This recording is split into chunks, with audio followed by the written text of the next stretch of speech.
acclamer très fort notre Seigneur. Je bénis tous ceux qui étaient là. Voilà, si c'était un peu les petits résumés que je pouvais dire de ce que nous avions partagé hier avant de passer aujourd'hui. Voilà, notre thème c'était le vrai baptême du croyant et la nouvelle naissance. Et j'avais demandé au Seigneur, mais Seigneur, tu me donnes ce thème. Qu'est-ce que je vais partager avant? Qu'est-ce qui va suivre? Et c'était vraiment après que j'ai compris que non, il fallait commencer par la nouvelle naissance et puis pour entrer dans le vrai baptême du croyant. Parce que si quelqu'un comprend qu'il est vraiment né de nouveau, parler du baptême, ce n'est pas quelque chose qui va le prendre du temps. Amen. C'est la suite exacte de ce qui se passe. Parce que tu es né de nouveau, tu ne vis plus pour toi, tu vis pour ton Seigneur, tu étais mort, tu sens qu'en Jésus tu as maintenant la vie, tu crois en lui comme Seigneur et Sauveur. Je dis souvent, les gens croient en Jésus comme Seigneur et Sauveur en slogan, mais ils ont du mal à dire que Jésus-Christ est Dieu. Vous m'écoutez, vous m'entendez mes frères et sœurs, Jésus-Christ n'est pas un Jésus, tout simplement un homme, mais Jésus-Christ est Dieu. Qui dit Amen avec moi? Jésus-Christ est Dieu. Qui dit Amen avec moi? Jésus-Christ est Dieu, qui dit Amen avec moi. Et si vraiment vous êtes d'accord que Jésus-Christ est Dieu, le Seigneur des Seigneurs, que nous puissions acclamer très fort notre Seigneur, parce qu'il est le roi, il est le Tout-Puissant. Amen. Bien-aimé, Jésus-Christ, n'hésite pas, ne doute même pas, Jésus-Christ est Dieu. Lorsqu'on lui a demandé la question de savoir, mais montre-nous le Père, il dit, c'est lui qui m'a vu, a vu le Père. Amen. Pas besoin de chercher. Jésus-Christ est Dieu. C'est lui qui a les derniers mots sur ce qui se passe ici, dans notre vie. Jésus-Christ est là. Il est notre Seigneur. Quand bien même tu es environné de beaucoup de situations, mais crie à Jésus, il viendra au secours pour ta vie. Amen. Voilà, aujourd'hui, nous allons entrer dans ce thème de vrai baptême du croyant. Comme je dis, quand j'ai préparé cet enseignement, c'est un peu vaste, mais j'essaierai quand même de me mettre aux mains du Saint-Esprit pour qu'il puisse nous guider, que nous puissions comprendre un peu vraiment l'essentiel de ce qui est nécessaire. Prime d'abord, avant d'entrer dans notre enseignement, qui croit que la Bible, c'est la parole de Dieu? Qui croit que la Bible, c'est la parole de Dieu? Amen. Bien-aimé, la Bible, c'est la parole de Dieu. La Bible, c'est ce que Dieu a voulu mettre en place pour que nous puissions les connaître. Parce que le vrai Dieu, c'est celui qui se révèle. Le vrai Dieu se révèle. Et comme le vrai Dieu se révèle, il se révèle au travers des siens.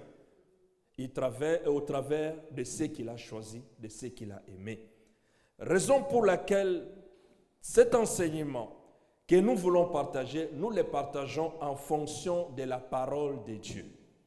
Nous partageons cet enseignement en fonction de la parole qui est inscrite dans la Bible. Ce ne sont pas mes enseignements. Peut-être le temps que j'ai pu prendre, toi, tu ne pourrais pas avoir ce temps de prendre pour comprendre, pour entrer en profondeur, d'étudier cette parole, mais le Seigneur a fait grâce qu'il puisse mettre ton frère pour prendre le temps, pour comprendre ce qui est et pour te dire, afin que tu ne puisses pas aller de gauche à droite, mais que tu puisses vraiment te canaliser et marcher en conformité avec la parole de Dieu. Et de prime abord, ce que je voulais vraiment dire, c'est que l'écriture que nous voyons, la parole de Dieu, la Bible, nous révèle la pensée de Dieu. Qui dit Amen avec moi? La Bible nous révèle la pensée de Dieu. Pour comprendre ce que Dieu est, pour comprendre ce que Dieu fait, pour comprendre ce que Dieu fera, pour en comprendre, il faut regarder dans la Bible. Amen. La Bible, c'est notre guide. C'est le guide parfait, c'est le guide sûr pour comprendre la pensée de Dieu. La Bible ne peut pas être anéantie. Et nous pouvons confier notre foi comme des enfants. Nous pouvons mettre notre cœur à tout ce que la Bible dit. Amen. Hier, j'ai dit ceci. Quand tu dis à un enfant de Dieu, tu seras la tête et non la queue, il dira Amen. Il croit à cette parole. Mais si tu dis à un enfant de Dieu, va, vends tout ce que tu as, viens, suis-moi, sers Jésus, il y en a, ils vont se gratter la tête. Amen. Il y en a, ils vont dire des raisons.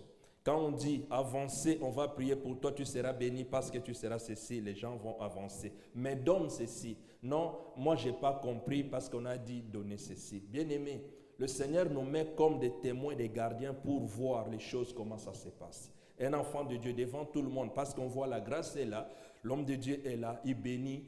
Quelqu'un prend un engagement, mais en fin de compte, comme il va réaliser cela, tu sens que c'est zéro. Amen. Mais le Seigneur veut tout simplement te montrer que regarde comment je fais. Comme il a dit à Jérémie, que je te montre comment j'agis, il a amené chez les potiers. Amen.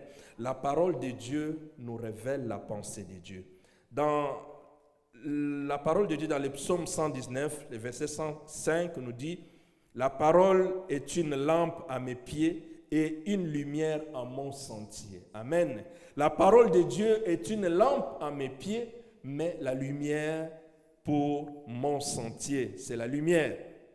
Et si nous laissons de côté nos propres pensées, et si nous faisons confiance à la parole de Dieu, avec crainte et respect, nous sommes de ceux qui vont commencer à chercher à comprendre qu'est-ce que la parole de Dieu veut nous dire.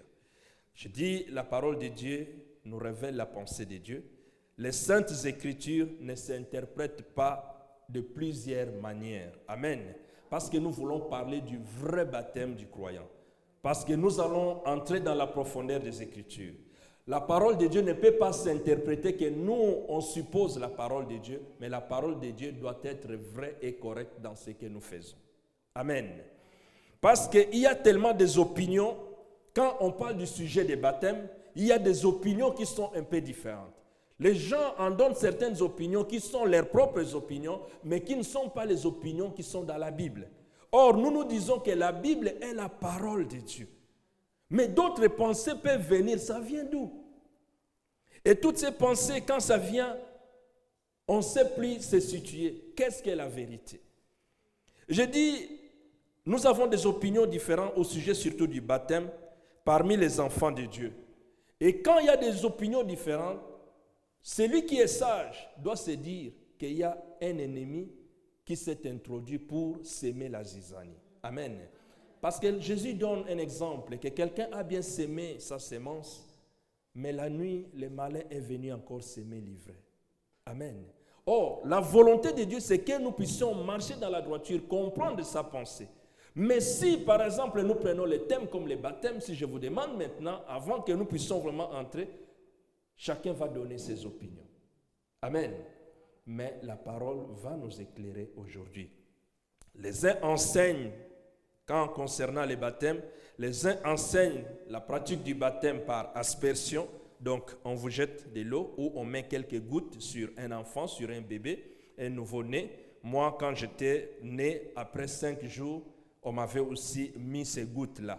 Mais si j'étais dans les bras de ma mère, je ne savais pas qu'est-ce qu'on avait fait. Amen. Et quand on fait cela, et les autres disent que dans le vrai baptême, il faut qu'on puisse immerger, quelqu'un puisse entrer dans l'eau, dans la profondeur et ressortir. Mais si les uns disent c'est par aspersion, les autres disent qu'il faut immerger quelqu'un, le plonger dans l'eau, déjà là, il y a quelque chose qui ne va pas. On doit se poser des questions. Pourquoi les uns font ceci? Pourquoi les autres font cela? Mais c'est la parole de Dieu qui doit nous éclairer. Et les deux ne peuvent pas avoir raison. Les deux façons de faire ne peuvent pas avoir raison. Ou soit une façon de faire, ils ont raison et l'autre n'ont pas raison. Mais les deux ne peuvent pas avoir raison à la fois. Mais ce qui est très important, c'est de nous humilier devant Dieu, devant le Seigneur, parce que c'est lui qui nous enseigne et nous voulons comprendre la pensée qui est la sienne. Parce que nous avons vu que la nouvelle naissance, c'est naître de l'esprit. Ce n'est pas l'affaire quand on fait parce que les hommes sont là, on vit. On a vu les gens se marier, se mettre des bagues, mais le lendemain, quand ils sont sortis, ils sont divorcés. D'autres se mettent des bagues, quand ils se marient, le même jour avant de se marier, avant qu'on les mette les bagues, ils ont déjà juré que toi, attends, on fait cela parce qu'on a voulu faire, mais quand on sort, c'est fini. Toi et moi, c'est fini. Amen. Mais devant les gens, on peut faire des choses pour paraître beau, pour paraître bien, mais au fond, on est tellement vide. Amen. Mais la volonté de Dieu, c'est que nous puissions comprendre quelle est sa pensée. La volonté de Dieu, c'est qu'il a envoyé son Fils afin que quiconque croit à ses fils ne puisse pas périr, mais qu'il ait la vie éternelle. Bien-aimés, la pensée de Dieu, c'est qu'un jour, nous puissions entrer dans le ciel.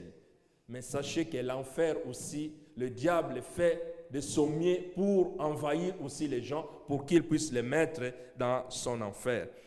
Et quand nous nous posons des questions, et qu'il y a beaucoup de façons de faire, dans Philippiens chapitre 4, le verset 2, la Bible nous dit, je t'exhorte, Evodi, je t'exhorte, Santiche, à être de même sentiment dans le Seigneur.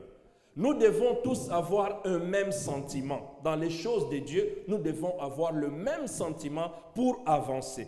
Mais si nous n'avons pas les mêmes sentiments, bien aimés, nous ferons des choses pour nous plaire nous-mêmes. Et j'ai dit hier qu'aujourd'hui, beaucoup d'enfants de Dieu vont dans des églises parce que le pasteur qui est là, c'était leur vieux du quartier quand ils étaient au Congo. Le pasteur qui est là parce qu'il vient de la même province que lui, parce que c'est son frère, parce qu'il connaît, parce qu'il est marié avec ceci, ma sœur, on commence à t'expliquer c'est pourquoi j'y vais à l'église. Bien aimé, si c'est à cause de cela que tu vas adorer Dieu, sache que quelque part tu es en train de louper une affaire de ta vie qui concerne ta vie. Amen. Et je l'ai dit que notre vie sur la terre, pour ceux qui sont plus âgés, ils arrivent jusqu'à 80, à 90, peut-être 100 ans à peine, on meurt. Mais la vie éternelle durera des années, et c'est pourquoi on l'appelle la vie éternelle, d'éternité en éternité, de siècle en siècle. Est-ce que tu préfères de vivre les cours de ces temps dans la situation que tu veux et vivre l'éternité dans l'enfer? C'est à toi de choisir. Amen. Mais le Seigneur a offert l'opportunité à tout le monde. Pendant que tu entends, n'endurcis pas ton cœur et tu te mets dans la conformité avec Dieu. Et je peux le dire, l'Écriture elle-même, la parole de Dieu ne se contredit pas. Comme la parole de Dieu ne se contredit pas, la Bible dit dans le livre de Marc, chapitre 16, le verset 16, il est écrit que celui qui aura cru et qui aura été baptisé sera sauvé. Et dans Actes, chapitre 18, le verset 8, la Bible nous dit, ils crurent et ils furent baptisés. Et dans Actes 8, 12, la Bible dit, quand ils eurent cru, tant les hommes et les femmes, ils furent baptisés. Amen. Et c'est ça qu'il dit qu'ils ont cru et enfin ils étaient baptisés. Ils sont nés de nouveau, ils étaient éclairés et ils ont compris qu'est-ce qu'ils faisaient. Et j'ai dit, moi quand je suis né, 5 jours après, on m'a baptisé. Mais c'est après, quand j'ai compris les Écritures, que je sais que moi, j'étais baptisé. Ça, c'est mes parents qui disaient que j'étais baptisé, mais moi-même, je disais, je n'étais pas encore baptisé. Amen.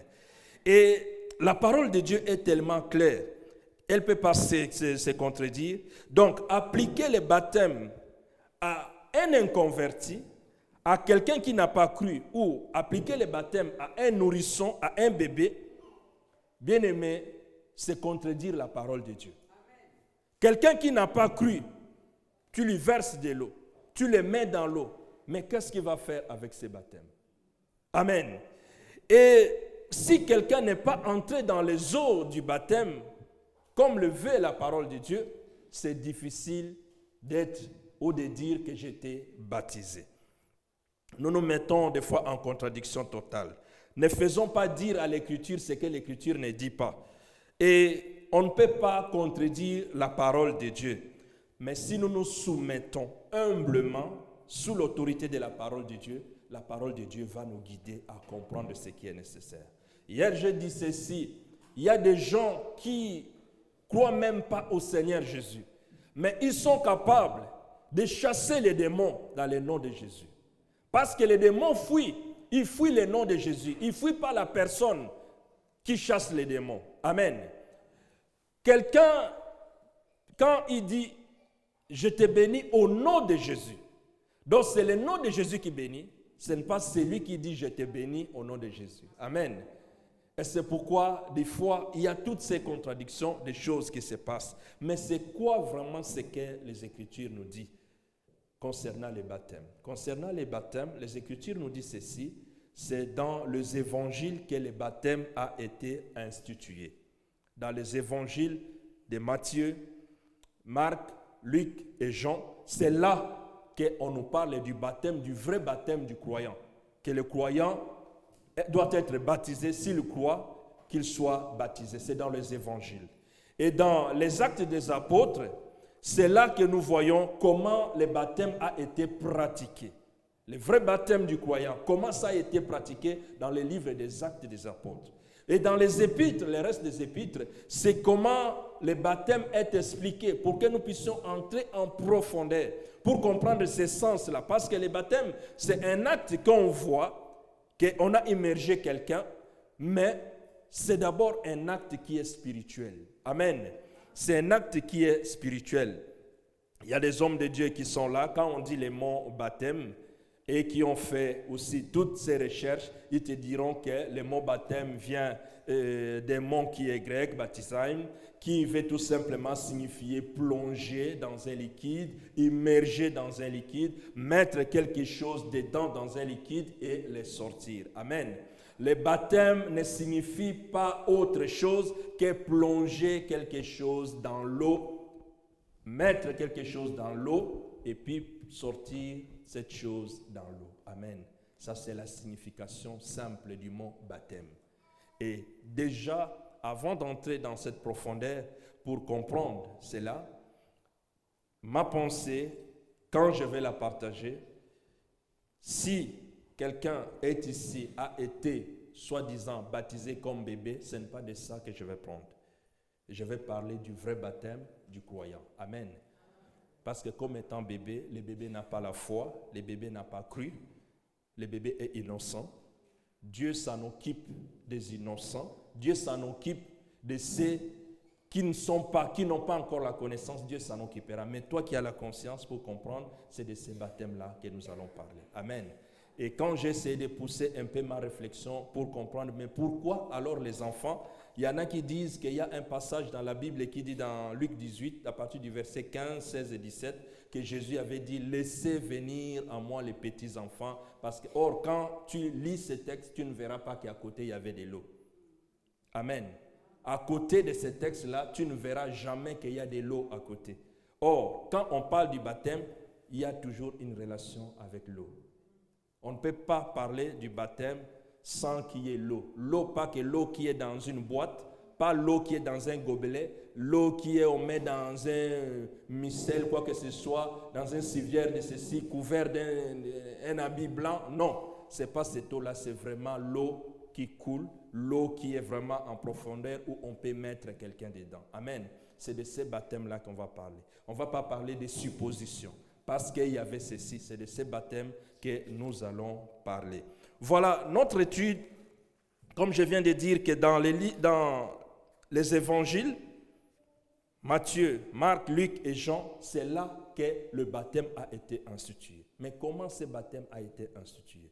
Avant d'entrer dans comment de savoir pour que nous puissions continuer, dans les évangiles, on nous parle au moins de 4 sortes de baptêmes. Amen. On nous parle de 4 sortes de baptêmes dans les évangiles. Le premier baptême qu'on nous parle dans les évangiles, c'est le baptême de Jean-Baptiste. Le baptême était une pratique que les Juifs pratiquaient. C'est comme aujourd'hui, j'ai discuté un peu avec les frères, je leur dis que quand quelqu'un veut faire le cours de pilotage, à l'école, on t'apprend que tu seras pilote. Tu vas commencer à t'envoler, voyager partout. Tu as appris ça théoriquement, mais un jour, il faut que tu puisses entrer en pratique. Les premiers jours que cet étudiant qui est dans les trucs d'aéronautique va prendre son avion pour monter dans les airs, on va appeler cela son premier jour, le jour de baptême où il entre dans les airs. Amen. Ça signifie qu'il est entré dans les airs. On l'a baptisé pour qu'il puisse entrer pour la première fois. Ça t'enlève la frousse, ça t'enlève la peur, ça t'enlève tout ce qui était pour t'empêcher, parce qu'avant tu imaginais, mais pour entrer dedans. Et de la même façon aussi, dans les baptêmes, pour la première fois, la première mention dont il est parlé dans la Bible, c'est Jean-Baptiste qui en a introduit, parlant du baptême. C'est pourquoi nous allons lire dans l'évangile de Matthieu, dans le chapitre 3, c'est ce qui va nous faire introduire cela, Matthieu 3.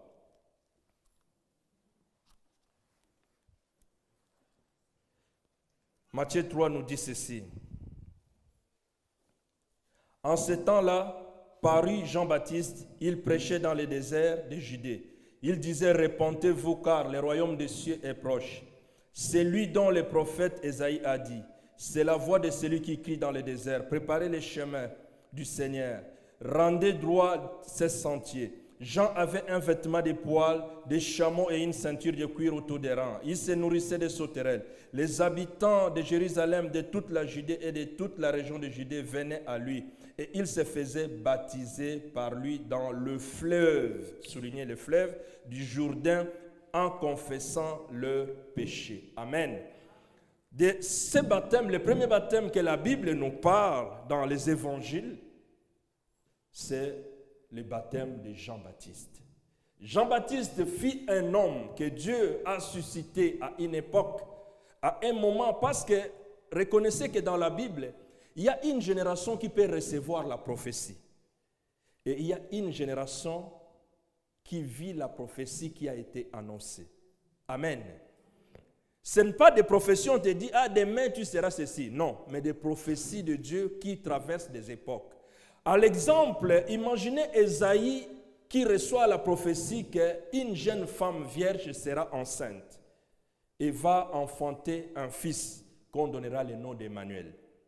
Mais il a fallu 700 ans pour que ce fils puisse venir au monde. Imaginez pendant 700 ans, les gens sont morts, les enfants sont nés, les gens sont morts, mais 700 ans après. Amen. Il y a une génération qui reçoit la promesse, qui reçoit la prophétie, et il y a une génération qui voit l'accomplissement de la promesse. Et il y a une génération qui vit ce que Jésus a dit. Les autres ont désiré voir ce que vous voyez aujourd'hui, mais ils ne l'ont pas vu. Mais vous, vous avez la grâce de voir. Mais quand vous avez cette grâce, il faut saisir cette grâce pour que ça reste au plus profond de vous.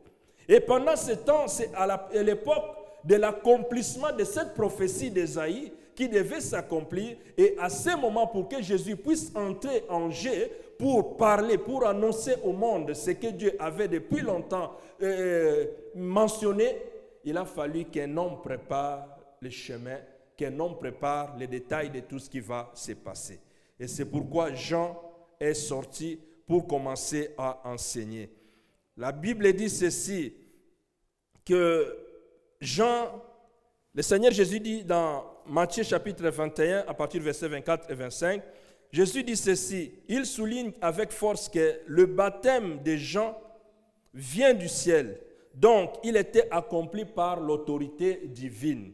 Donc, le baptême de Jean, ce n'était pas un baptême parce que Jean s'est réveillé comme ça, il a commencé à baptiser, mais c'était un signe venant du ciel pour annoncer l'entrée du roi des rois. Et les gens à l'époque vivaient, ils étaient sous la domination des Romains. Ils attendaient un Messie, ils attendaient un libérateur. C'est comme aujourd'hui, je peux dire, le peuple de mon pays, du Congo, vit dans une souffrance énorme. Ils attendent quelqu'un pour que cette personne puisse venir les libérer. Mais il se peut que cette libération qu'ils attendent, ce n'est pas la libération physique, mais c'est la libération spirituelle. Mais il faut que le peuple puisse reconnaître que c'est le temps où Dieu peut visiter son peuple. Amen. Et pendant ce temps, les Juifs aussi vivaient dans une situation pareille. Ils vivaient dans une situation où ils étaient vraiment, vraiment martyrisés. Ils étaient vraiment mis à terre par les Romains. Et ils attendaient un Messie. Quelqu'un qui pouvait les libérer de cette situation. Mais c'est à ce moment que Dieu a voulu introduire son Fils pour que le Fils change le cours de l'histoire. Et pendant ce temps que Jean-Baptiste commençait à baptiser, qu'est-ce que ça signifie? La Bible dit, quand nous suivons ces enseignements, Israël vivait depuis 470 ans sans roi. Parce que vous savez que Israël, c'est un pays que Dieu lui-même avait choisi. Ce n'est pas Israël qui avait choisi Dieu, mais c'est Dieu qui les avait choisis. Dieu les avait choisis pour le mettre à part. C'est ce que nous allons comprendre aussi aujourd'hui, comme Dieu a choisi l'Église, pour le mettre à part et pour parler à ce peuple que le reste du monde tire l'exemple, marche dans la droiture. Et à cela aussi, Israël vivait à un moment sans roi. Parce que le roi qui était selon le cœur de Dieu, avant David, il y avait un roi qui n'était pas la volonté de Dieu, mais que les Juifs et les Israélites voulaient qu'ils puissent avoir un roi. Dieu a fait qu'ils aient un roi, mais ce roi, Saül, n'était pas selon la volonté de Dieu. Mais le premier roi qui était selon la volonté de Dieu, c'était David. Et après son fils Salomon, et le fils de Salomon, quand Salomon a quitté, son fils a entraîné aussi les désordres. Il a entraîné les désordres et à partir de là, Israël n'avait plus de roi. Et comme Israël n'avait plus de roi, il ne savait plus comment faire, comment rendre les sacrifices agréables, donner leurs sacrifices à l'Éternel. Et Dieu a préparé à ce moment pour leur introduire les rois, pour introduire Jésus-Christ. Et comme ils attendaient le Messie, leurs intérêts étaient beaucoup plus se sauver de la libération de l'esclavage selon les Romains, mais Jésus voulait et Dieu voulait qu'il puisse les faire entrer dans la domination de son royaume et qu'il puisse s'éloigner du péché. Mais le Seigneur était au point de paraître sur la scène et se présenter lui-même comme roi. Jésus venait pour se présenter comme roi. Et il a fallu alors que les gens puissent se préparer, que leur cœur soit préparé. Parce que l'affaire de Dieu, c'est une affaire spirituelle. C'est pourquoi dans Luc chapitre 3, le verset 3, dit ceci: le baptême que Jean-Baptiste prêchait, c'était le baptême de repentance pour le pardon de péché, pour la rémission des péchés, pour que les péchés, les gens puissent se mettre sur le même diapason. Dans certaines versions où il dit rabaisser, que toute colline qui était élevée puisse se rabaisser, toute vallée puisse se remonter, pour qu'il y ait un niveau, une marque, pour que les gens puissent comprendre ce qui est nécessaire. Et la Bible nous dit dans Luc 3:8 que tous ceux qui se convertissaient, qui se faisaient baptiser, on leur demandait de produire les fruits dignes de la repentance. Si tu es vraiment baptisé, si tu es des enfants de Dieu, il faut qu'on voie les fruits dignes de la repentance. Et aux publicains, Jean-Baptiste leur disait dans Luc 3, verset 13, que n'exigez rien au-delà de ce qui vous a été ordonné. Quand vous voulez demander, vous qui faites des impôts par exemple, comme je vois à Kinshasa, les mamans qui vendent le sucre, tu verras dans son verre qu'elle vend le sucre, quelque part elle a brûlé le plastique, les sachets, elle a mis quelque chose dedans pour qu'au lieu que ce soit un verre entier, mais ce verre-là compte tout simplement quelques grammages. Et ceux qui vendent du sucre aussi, avec leur balance, un côté, au lieu que ça soit 1 kilo et 1 kilo, il fait de telle sorte que la balance, quand il vend 700 grammes au lieu de 1 kilo. Et ça, c'est quelque chose que les gens commençaient à s'habituer avec, même les enfants de Dieu. Et aujourd'hui, ça existe. Même enfants de Dieu, mais on vit dans les compromis. Et Jésus, quand il est venu, quand il voulait entrer, et Jean prêchait ses messages à ses contemporains pour qu'ils puissent se changer pour vivre dans la conformité avec la parole de Dieu. Et par rapport à cela, ce qui était demandé dans les baptêmes de Jean-Baptiste, ça demandait un vrai changement de vie. Un vrai changement de vie. Ça rejoint ce que nous avons parlé hier, la nouvelle naissance. Ça rejoint à cela. Il faut que notre vie change. Quand nous sommes enfants de Dieu, on doit remarquer que nous sommes enfants de Dieu. Mais des fois, on ne les remarque pas. Un païen et un chrétien, c'est la même chose. Il n'y a pas ce changement. Donc, en conclusion, nous disons ceci. Les baptêmes des gens ressemblaient aussi au baptême des croyants. Mais c'est une expérience qui était intérieure, qui se suivait d'une manifestation et des professions extérieures. On devait immerger la personne dans l'eau et ressortir et que la personne commence à marcher à nouveauté de vie. Et ça devait mettre aussi une différence entre le passé et le présent de la personne. Mais à l'époque de Jean-Baptiste, il y avait certaines personnes qui n'ont pas cru, ce qu'on appelait les publicains. Les publicains, et ils n'ont pas cru, ils ont foutu au pied les baptêmes que Jean-Baptiste avait évangélisé. Et quant à cela, quand les disciples de Jean ont rencontré, donc les baptêmes de Jean étaient tout à la fois la préparation et temporaire destinée à préparer la nation d'Israël à recevoir le Seigneur Jésus qui allait entrer. Donc le baptême de Jean-Baptiste, c'était juste un baptême pour préparer le cœur des enfants d'Israël, parce que le roi des rois devait entrer en Israël et leur cœur devait être préparé. Et il était valable du commencement des ministères de Jean-Baptiste et jusqu'au jour de la Pentecôte. Le baptême de Jean avait sa valeur depuis que Jean avait commencé à prêcher dans le désert, jusqu'au jour de Pentecôte. La valeur du baptême de Jean-Baptiste était finie là. Amen. Donc tous ceux qui étaient dans cette tranche-là, c'est ça la valeur du baptême que Jean-Baptiste a enseigné. Et à partir de Pentecôte, c'est là qu'a commencé le vrai baptême du croyant. Amen. C'est à partir de Pentecôte. Et quand ça a commencé à partir de Pentecôte, c'est ce que nous allons voir. Et il y a un autre baptême par rapport à cela dans les évangiles, c'est le baptême de Jésus-Christ. Vous savez que Jésus-Christ aussi était baptisé. Amen. Mais dans le baptême de Jean-Baptiste, ceux qui se feraient baptiser, ils allaient à cause de leurs péchés. Mais Jésus-Christ est Dieu. Jésus-Christ n'avait pas de péché. Mais il est allé se faire baptiser auprès de Jean-Baptiste. Pourquoi? Pourquoi Jésus est allé se faire baptiser auprès de Jean-Baptiste? Nous allons comprendre cela. En principe, Jésus-Christ doit être inclus dans la logique de ce qui est le baptême de Jean-Baptiste, parce que lui aussi, il était juif par rapport à sa nature. Il est né, il était juif. Il avait le corps comme toi, comme moi. Il est né dans ces pays-là qu'on appelle Israël. Et tous les Israélites à l'époque, ils étaient appelés d'aller se faire baptiser parce que le roi des rois faisait son entrée. Mais quand ce baptême de Jean était pour la repentance, mais Jésus, en fin de compte, on se pose la question, il n'avait pas le péché, pourquoi il est allé se faire baptiser? Jésus est allé se faire baptiser pour une simple raison. Nous allons lire ce que nous venons de lire ici dans le livre de Matthieu, le verset 15 qui dit, à partir du verset 14,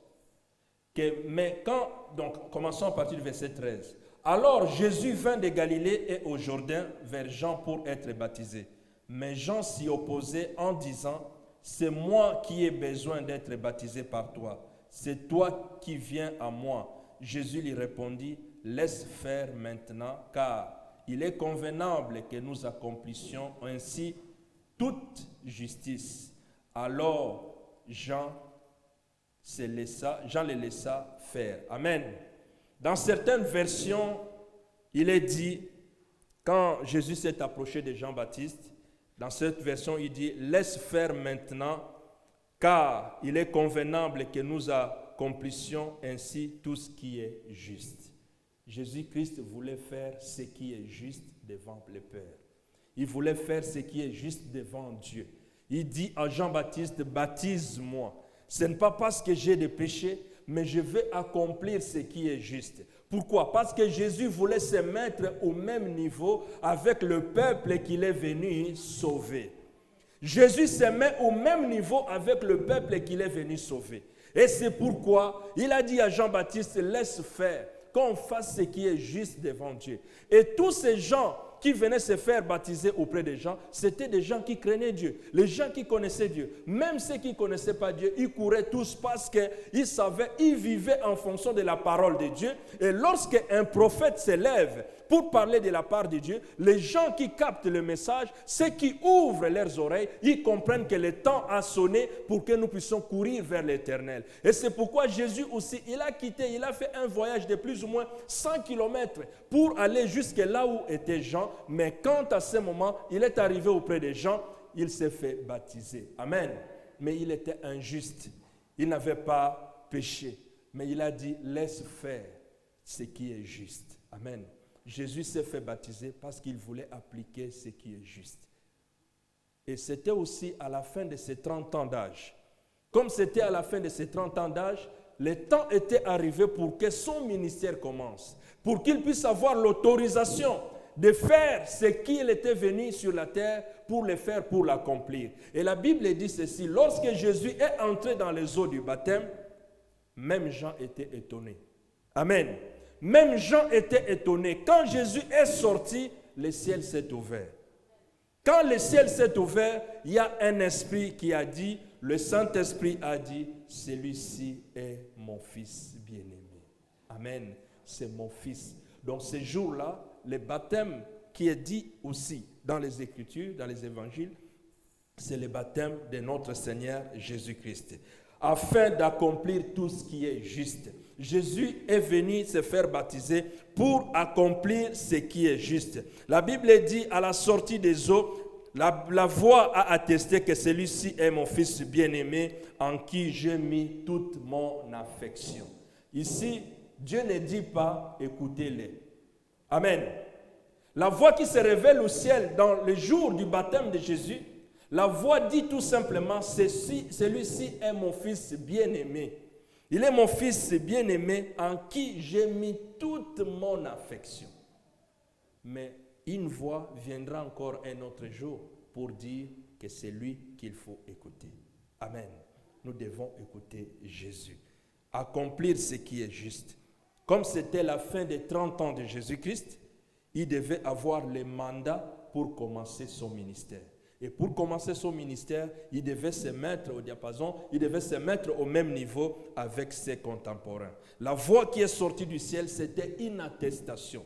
Si tu finis tes études, on te donne les diplômes. Les diplômes qui avaient marqué le début du ministère de Jésus-Christ sur la terre, pour commencer cela, afin que les démons s'arrêtent quand le Seigneur marche, c'était la voix qui est descendue du ciel pour dire, celui-ci est mon fils, à qui j'ai mis toute mon affection. Amen. Et c'était depuis ce jour-là que le ministère public de Jésus devait commencer. Donc le deuxième baptême dans les évangiles, c'est le baptême de Jésus-Christ. Le troisième baptême dans la Bible, c'est le baptême des disciples de Jésus-Christ. Mais la Bible nous dit que Jésus aussi a commencé à baptiser. Mais dans le principe, Jésus n'a pas baptisé, mais c'est ses disciples qui baptisaient. Nous pouvons lire dans le livre de Jean, chapitre 3, le verset 22, Jean 3, verset 22, la Bible nous dit ceci. Après cela, Jésus s'est rendu avec ses disciples dans la terre de Judée, et là, il séjournait avec eux et baptisait. Jean aussi baptisait à Hénon, près de Salim, parce qu'il y avait beaucoup de points d'eau, et on s'y rendait pour être baptisé. Donc, au même moment que Jean continuait à baptiser, comme j'ai dit que le baptême de Jean avait son pouvoir dès le moment que Jean avait commencé jusqu'à Pentecôte. Mais quand Jésus aussi a commencé le ministère, il commençait aussi à baptiser avec ses disciples. Pourquoi? Parce qu'on annonçait la repentance. Les gens devaient se repentir pour qu'on puisse comprendre les choses de Dieu. Bien-aimé, si tu t'es jamais repenti, comment tu peux entrer à comprendre les choses de Dieu? Parce que l'homme naturel, jamais il peut saisir l'essence des choses spirituelles. Amen. L'homme naturel ne saisira jamais les choses spirituelles. C'est pourquoi je vois des fois, les gens quand tu les rencontres, ils te disent tu es pasteur, ils commencent à se moquer. Ils se moquent de toi. Mais une autre personne, quand il reconnaît que tu es pasteur, il prend le sérieux, il dit ah pasteur. Il considère, il sait que c'est le serviteur de Dieu. De lui, je peux tirer quelque chose, il peut me dire quelque chose. Mais celui qui ne connaît pas Dieu, quand il voit le pasteur, il commence à rigoler. Amen. J'ai des collègues, des amis, quand ils parlent avec, ah, vous les pasteurs, c'est d'abord l'offrande. Ah, je dis, ces gens vont nous tuer pour rien. Amen. Aucun pasteur, je n'ai jamais vu un pasteur pour vous, c'est d'abord ces petits corbeilles, parce qu'à la fin, les gens vont donner l'offrande, et vous, c'est ça, c'est l'argent. Je dis, oh Seigneur, aie pitié de ces gens. Amen. S'ils savaient combien d'offrandes s'entrent dans les paniers, à ce moment, ils sauraient que non, ce que nous faisons, on transpire. On parle, c'est parce qu'on parle de Jésus-Christ. C'est parce qu'on veut que les gens puissent entrer un jour dans le ciel au lieu d'aller dans l'enfer. Amen.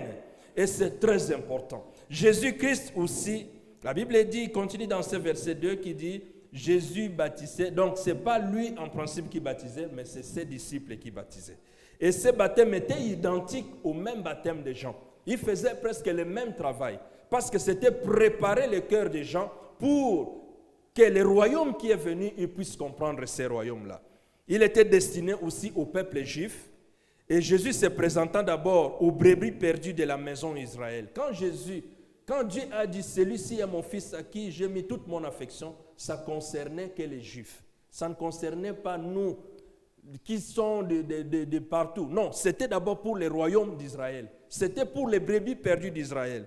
Et c'est aussi juste le baptême de la repentance, puisque le thème de ce baptême, le thème du baptême de Jésus-Christ, c'était le baptême de la repentance. Il disait, repentez-vous, car le royaume de Dieu est proche. Et les hommes ainsi baptisés devenaient non disciples de Jean, mais ils devenaient les disciples de Jésus-Christ. Amen. Pendant le baptême de Jésus, ceux qui se faisaient baptiser, ils ne devenaient plus les disciples de Jean, mais ils devenaient les disciples de qui? De Jésus-Christ. Il y a un troisième baptême dans la Bible. Je vais un peu si vite, sinon on n'entre pas dans notre matière. Le troisième baptême dans la Bible, c'est le baptême de Jésus-Christ dans la mort, dans les calvaires. Amen. Le troisième baptême, c'est le baptême de Jésus-Christ. La mort de Jésus à Golgotha, c'est le baptême. La mort de Jésus à Golgotha, c'est le baptême. La Bible nous dit ceci. Dans Luc 12, le verset 50, qu'il est un baptême dont je dois être baptisé et combien il me tarde qu'il soit accompli. Quand Jésus disait cela, il parlait de sa mort à la croix, de son baptême au calvaire. Parce que quand Jésus est venu, il a fallu que sa carrière arrive jusqu'au bout. Et comme sa carrière devait arriver jusqu'au bout, c'est là, de ce baptême, que Jésus a parlé de sa mort à la croix. Car sa carrière terrestre tout entière était tendue vers cet événement.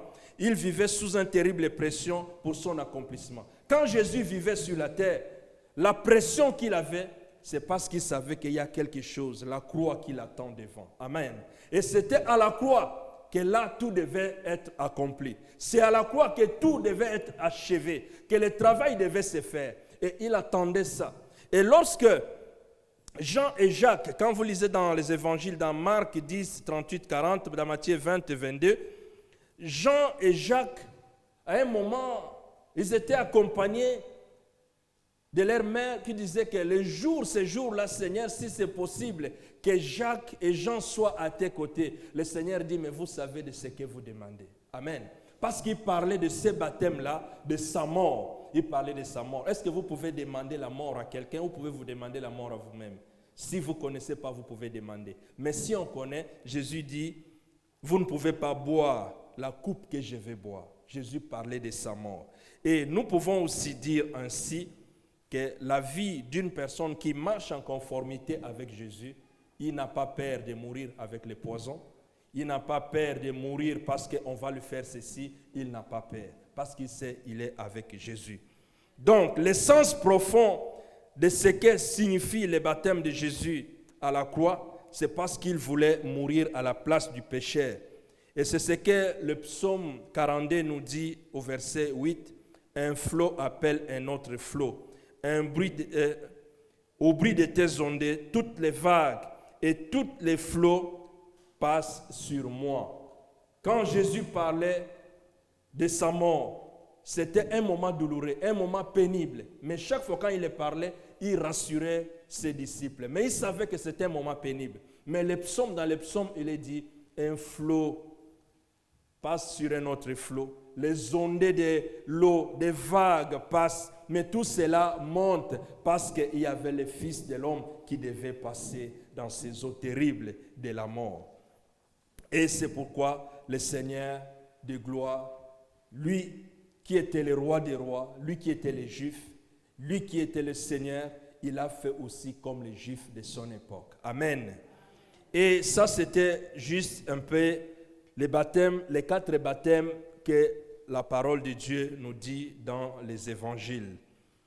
Mais c'est quoi la signification du baptême dans le sens du terme que nous voulons dire? Le genre du baptême que le Nouveau Testament donne plus d'importance, c'est ce que nous appelons le baptême du croyant. Le Nouveau Testament, la Bible, donne plus d'importance dans le baptême du croyant. Car ce baptême, on peut aussi l'appeler le baptême chrétien. C'est ce qui qui devaient se faire et ce que nous devons obéir ou respecter de les faire. Il est d'abord un baptême spirituel. Avant, je vis des gens qui se font baptiser, après ils font une grande fête. Et la fête qui va s'accompagner, les gens vont se saouler, les gens vont boire. Pourquoi? Parce que quelqu'un s'est fait baptiser. Amen. Ce n'est pas ça l'essence d'abord du baptême. Le vrai baptême a un sens spirituel. C'est un sens spirituel. Bien sûr, on peut le vivre. On peut passer à un moment où ça se passe, cet acte se passe, mais c'est d'abord notre sens spirituel qui nous intéresse. Notre étude parlera surtout dans le sens spirituel du baptême. La nécessité de la vivre en conséquence. Si on est baptisé, nous devons vivre ces baptêmes-là. Donc, il y a deux passages très importants dans la Bible pour nous parler de ces baptêmes. Là, nous entrons pour comprendre le vrai baptême du croyant. Il y a deux passages que nous allons lire. Matthieu 28, le verset 19. Matthieu 28, verset 19. Matthieu 28, verset 19 nous dit ceci: « Allez, faites de toutes les nations les disciples, les baptisant au nom du Père, du Fils et du Saint-Esprit. » Ici en est la responsabilité des serviteurs de Dieu. Chers hommes de Dieu, chères servantes de Dieu, voici la responsabilité que le Seigneur vous a accordée. Allez partout, dans le monde, dans toutes les nations, faire des disciples, les baptisant au nom du Père, du Fils et du Saint-Esprit. C'est la mission. Ici, c'est la responsabilité des serviteurs de Dieu. La responsabilité de tous ceux qui entrent au service de Dieu. Ils ont la responsabilité d'aller partout, annoncer la bonne nouvelle, faire des gens les disciples de Jésus-Christ. Et ces gens qui deviennent disciples de Jésus-Christ, ils doivent les baptiser au nom du Père, du Fils et du Saint-Esprit. Et nous allons aussi quelque part comprendre, mais des fois on dit pourquoi au nom de Jésus, il y en a qui baptisent au nom de Jésus, d'autres disent au nom du Père et du Saint-Esprit. Est-ce qu'il y a contradiction? Bien aimé, la parole de Dieu ne se contredit pas. Si on dit baptiser au nom de Jésus, ici on dit baptiser au nom du Père, du Fils et du Saint-Esprit. Qui est le Fils? C'est Jésus, non? Jésus est le Fils. Alors pourquoi il y en a qui peuvent se faire la guerre de dire mais là c'est seulement Jésus. Ben, pourquoi vous baptisez au nom du Père, du Fils et du Saint-Esprit? Le Fils c'est lui Jésus. Amen. Mais pourquoi on baptise au nom de Jésus? Parce que peut-être je n'aurai pas le temps de dire cela. Parce qu'il y a les Juifs à un moment ils avaient rejeté la parole de Dieu. Les Juifs avaient rejeté la parole de Dieu. Ils ont même dit, les jours qu'on devait libérer Barabbas ou Jésus, les gens ont dit qu'ils préfèrent que Barabbas soit libéré et que le sang de Jésus tombe sur nous et sur nos enfants. Amen. Et c'est pourquoi lorsque les jours de Pentecôte, quand Pierre parlait, il a dit, c'est Jésus que vous avez crucifié. À ce moment, ce n'est pas d'abord nous qui sommes de l'Afrique ou qui on était là. Non. Il s'adressait aux Juifs. Le Jésus que vous avez rejeté, le Jésus que vous avez dit que son sang tombe sur nous. Et c'est pourquoi il voulait leur montrer que c'est ce Jésus-là que vous avez tué, c'est au nom de ce Jésus-là que vous devez devenir enfant de Dieu. Parce qu'il y a des saluts. Il n'y a de salut à aucun autre nom que dans le nom de Jésus-Christ. Amen. Le salut, on l'obtient que dans le nom de Jésus-Christ. Et c'est pourquoi Pierre voulait leur démontrer que c'est ce Jésus-là. Mais baptisé au nom du Père, du Fils et du Saint-Esprit, baptisé au nom de Jésus, il n'y a pas de contradiction. C'est la parole de Dieu. Amen. Oui, c'est Jésus lui-même qui a institué les baptêmes. Quand il dit « Allez faire de toutes les nations les disciples, les baptisant au nom du Père », c'est Jésus qui a donné l'ordre. Maintenant de faire des croyants, de remplir son royaume, de faire maintenant les disciples dans son royaume. C'est Jésus qui a donné l'ordre. Amen. Et Jésus, quand il a donné l'ordre, il a confié cette mission à ses serviteurs. Quand on doit servir le Seigneur, le but c'est que nous puissions ramener les hommes auprès de Jésus-Christ. Ce n'est pas tout simplement d'abord d'aller les bénir les gens, comment ils vont devenir, mais les ramener auprès du Seigneur Jésus. Bien aimé, si ces derniers temps vous avez suivi ce qui s'est passé, l'inauguration du tunnel de Gotha, je vous convie à aller sur YouTube, à l'Internet, vous allez voir. Nous vivons un temps difficile. Amen. Le diable est lui-même sorti. Le diable est sorti. Je vous convie, regardez sur YouTube, dites inauguration du tunnel de Gothard, vous allez écouter les explications de ce qui se passe. Allez faire de toutes les nations les disciples et les baptisons au nom du Père et du Saint-Esprit. Annoncez la repentance et le pardon des péchés à toute la nation. Toutes les nations partout nous allons passer comme étant serviteurs de Dieu, c'est pour annoncer la repentance et le pardon du péché. Bien-aimé, quels que soient tes péchés, quel que soit ce que tu as fait, mais le Seigneur peut te pardonner. Il peut t'accepter encore que tu deviennes son enfant. Mais si tu ouvres ton cœur, mais si tu fermes ton cœur, tu penses que c'est une affaire, si tu le fais pour me faire plaisir, ça, tu seras perdant. Et il a donné l'ordre de baptiser ceux qui auront cru et gardé tout ce qu'il leur avait commandé. La parole du Seigneur est toujours valable actuellement. Actuellement, même les pasteurs, quand ils prêchent, c'est toujours d'abord ramener les gens à Jésus-Christ. Celui qui prêche, ça c'est une recommandation. Celui qui prêche doit contenir dans son enseignement ce qui est relatif aussi de ramener les gens à Jésus-Christ et doit contenir le baptême. Et Christ a promis, voici, je serai avec vous tous les jours. Quand il a dit, allez partout, faire des gens des disciples et des baptisants au nom du Père, du Fils et du Saint-Esprit, la promesse qu'il a dit qu'il sera avec nous partout. Et le deuxième passage qui va nous faire entrer à cela, c'est Marc chapitre 16, le verset 14 jusqu'au verset 16. Marc 16, 14 à 16. La Bible nous dit ceci. Celui qui croira et qui sera baptisé sera sauvé. Mais celui qui ne croira pas sera condamné. Ici, ce n'est plus la responsabilité des serviteurs de Dieu, mais ici, c'est la responsabilité de celui à qui on enseigne. Amen. La responsabilité de celui qui écoute la parole. La Bible dit, celui qui croira et qui sera baptisé sera sauvé. Mais celui qui ne croira pas sera condamné. C'est ta responsabilité, bien-aimé. C'est ta responsabilité. Si tu crois, tu seras baptisé. Si tu crois, tu seras sauvé. Mais celui qui ne croit pas sera condamné. La vie et la mort est devant toi. C'est à toi de faire les choix. Et si, vite, pour dissiper cela, la Bible nous dit, celui qui croira, il sera baptisé. Celui qui est né de nouveau, il n'y a rien qui peut le retenir pour entrer dans les eaux du baptême. Une personne où Jésus vit en lui, il n'y a rien qui peut le retenir pour entrer dans les eaux du baptême. L'eau du baptême ne sera pas froide pour toi. L'eau du baptême ne sera pas tiède pour toi. L'eau du baptême ne sera pas chaude pour toi. Mais parce que Jésus habite au fond de ton cœur, pour entrer dans les eaux du baptême, tu vas sentir comme si tu étais entré dans les bras de celui qui est ton Seigneur. Mais il y a beaucoup de personnes qui se retiennent. C'est pourquoi? Parce que le Seigneur n'a pas encore pris la place dans leur cœur. Amen. Celui que Jésus a pris la place dans son cœur, l'eau du baptême ne sera pas froide pour toi. Amen. Et la Bible dit, celui qui croira, celui qui aura cru, il sera baptisé. Il sera sauvé. Mais celui qui ne croira pas sera condamné. Et pour aussi dissiper un peu la confusion, on ne dit pas que c'est le baptême qui sauve, mais c'est celui qui croira. Croire à quoi? À la parole de Dieu. Croire à qui? En Jésus-Christ. Qui sera accompagné quoi? Du baptême.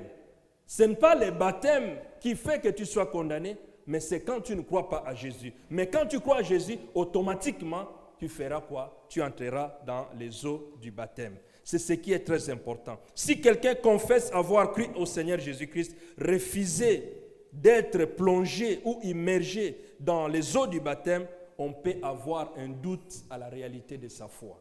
Amen. Quelqu'un ne peut pas dire qu'il croit en Jésus, mais si on lui explique la parole de Dieu, de ce que c'est le baptême, il dit voilà comment je suis. Ça signifie quelque part on peut avoir le doute de sa foi. Parce qu'on croit en Jésus et on est sauvé.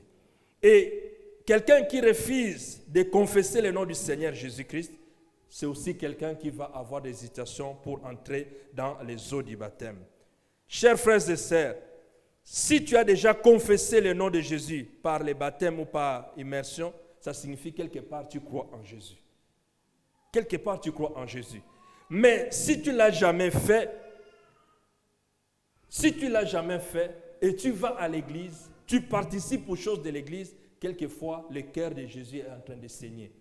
Mais comment cette personne, s'il croit en moi, j'ai donné l'ordre que celui qui croira en moi sera sauvé, il sera baptisé, mais lui, il ne veut pas entrer dans les eaux du baptême, il dit qu'il croit en moi. Jésus-Christ sera frustré. Amen. Ne frustrons pas le Seigneur Jésus-Christ. Le baptême, c'est un devoir pour celui qui a cru. Ce n'est pas une obligation, c'est un devoir. J'ai dit à 5 jours, quand je suis né, on m'a baptisé, on m'a donné quelques gouttes. Mais je ne savais rien. Mais le jour que j'avais compris le Seigneur Jésus-Christ, c'est moi qui mettais la pression pour aller me faire baptiser. On est allé me faire baptiser dans le fleuve Congo. Et dans le fleuve Congo, je suis parti de là.